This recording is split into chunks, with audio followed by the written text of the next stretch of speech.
पुलाची नोंद, ती डिझाईन एकदा जाऊन बघा तुम्ही. आशिष शेलार साहेब, मीरा भाईंदरला एक पूल बांधलाय आपण, तर पुलाचं डिझाईन जरा बघायला पाहिजे. ते गलगोटिया युनिव्हर्सिटी आहे, तिथून डिग्री घेऊन आलेल्याने बांधलेला दिसतोय. काय डिझाईन वेगळंच आहे ते, तुम्ही जाऊन या. हा एकटा नाही आहे. तसं नागपूरला एक आहे महामार्गाचा पूल, आणि तो जातो आहे एका घराच्या बाल्कनीमधून, महामार्गाचा पूल नागपूरमध्ये. आणि ते देवेंद्रजी कसं सहन करतात हेच मला कळत नाही. त्यामुळे मेट्रोचा स्लॅब कोसळला आणि एका रिक्षातल्या प्रवाशाचा मृत्यू झाला. मृत्यू झालेल्याला नुकसान भरपाई 5 लाख, आणि त्या कॉन्ट्रॅक्टरला 6 कोटी दंड लावला.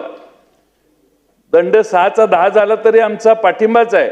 पण ज्याचा मृत्यू आपल्या चुकीमुळे झाला त्याला 5 लाख रुपये दिले. आणि मुंबईचे तुम्ही पालकमंत्री आहे, तुम्ही ह्याच्यात लक्ष घाला. आणि 5चे 25 लाख त्याला नुकसान भरपाई कशी देता येईल हे आपण, आशिष शेलार साहेब तुम्ही लक्ष घातलं तर सगळ्या गोष्टी शक्य आहेत.